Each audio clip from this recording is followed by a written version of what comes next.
But our focus today are the kids.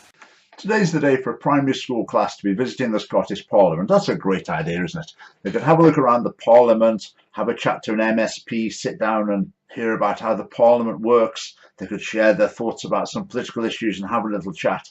That'd be quite good fun. But the Equalities and Human Rights Committee in the Parliament take things much more seriously. They're there to listen to children.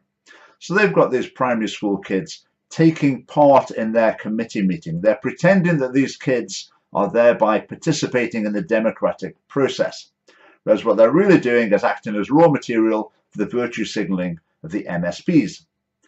Now the kids there are just being kids, no criticism of them at all, but the MSPs are trying to treat the kids like adults. That doesn't do any favours for kids, and it just makes the adults look a little bit silly. And if I could change one thing about the world, it would be no wars. That's a really, really noble thing to want to change. I think we should change about our votes, that we should be able to vote for. I think the voice of the children are the most important voices we should be listening to as politicians. Votes for 10-year-olds. Obviously, that's not a good idea. 10-year-olds are not mature enough, they're not old enough, they don't understand the issues sufficiently to be able to form a judgment to guide the political future of the nation. Is any MSP going to explain that to this group of children? No chance. No chance at all. Now, the government's job is to promote the best interests of children. That is very important. But children's voices are not the most important voices to listen to necessarily. Parents act on behalf of their children in the democratic process, and they vote in the interests of their children. Now, if the government wants to help children, encouraging stable, healthy family life and providing a good education system are the places to start. I like the rights, and that's about it. Well, I think that the rights of children and everyone in the world, that's very important. They're ready for you guys with that very, very good human rights-based attitude. And Rights, rights, rights. Human rights are the religion substitute to the Scottish Parliament and the Scottish education system. Schools are full of kids singing songs about rights, making posters about rights, lesson after lesson on human rights, assembly after assembly. Now, human rights align with a certain political philosophy, and they serve as a Trojan horse for the subtle and not so subtle inculcation of that philosophy into school children. But I'll save that issue for another video. But why do these kids talk about rights? Because that's what's been drummed into them at school. Now, continuing with the theme of kids repeating what their teachers have taught them. I think we could maybe help with gender equality. I would like to talk about gender stereotyping. can I say well done to your teachers? Because I think, they've done a superb job. Indeed, a superb job of filling the heads of these kids with everything that a radical feminist would want their heads filling with. I think in many schools we should maybe do another lesson on this or something. I would say, looking at the poor standards of literacy and numeracy in Scottish schools, probably more lessons on gender stereotyping are not the way to go. But why are the lessons in gender stereotyping? Well, this is the thinking behind it. Some people look at the world and look at, for example, the infantry and midwifery, and they say, why are there not equal numbers of men and women in each? And they think the reason is gender stereotyping.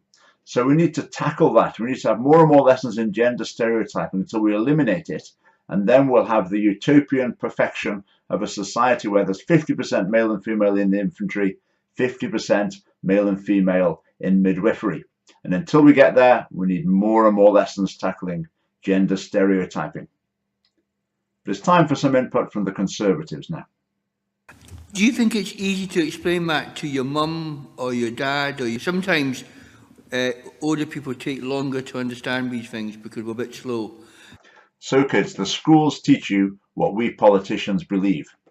Now, of course, parents are a bit thick though, so we need you to try to explain it to them so that they too can be as wise and knowledgeable as you 10-year-olds and us politicians. Now, apart from the ingratiation, I don't like to see politicians trying to step between children and parents like that, saying we've got a job to do, kids. We need to educate mum and dad all about gender. I'll suggest that just maybe mum and dad already know a thing or two about this male and female thing. Boy footballers earn more than girls, so I think they should be the same. So I think I agree with that. Equal pay. Great enthusiasm from the MSPs there. I agree with that, calls out the Conservative MSP. General agreement is about equal pay. Equal pay for women footballers. There's lots of reasons why that's a completely ridiculous idea. I won't go into them now. But where will the kids ever hear the other side of the story? Where will they hear that argument? Not from MSPs. Certainly not in school unless some teacher wants to get fired. Certainly not from the BBC. Where are they going to hear it? Maybe from their parents. Oh, but hang on. Parents are a bit old-fashioned. They're a bit dim, aren't they? They don't understand these issues.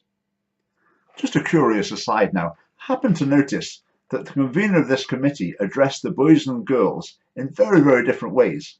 Despite all this talk of gender equality, it's not a criticism particularly, but I just noticed it and found it interesting. Here it is, and have a look. And your name, young man? And what about you, young man? What about you, Ryan? Amanda? Hannah? Amanda?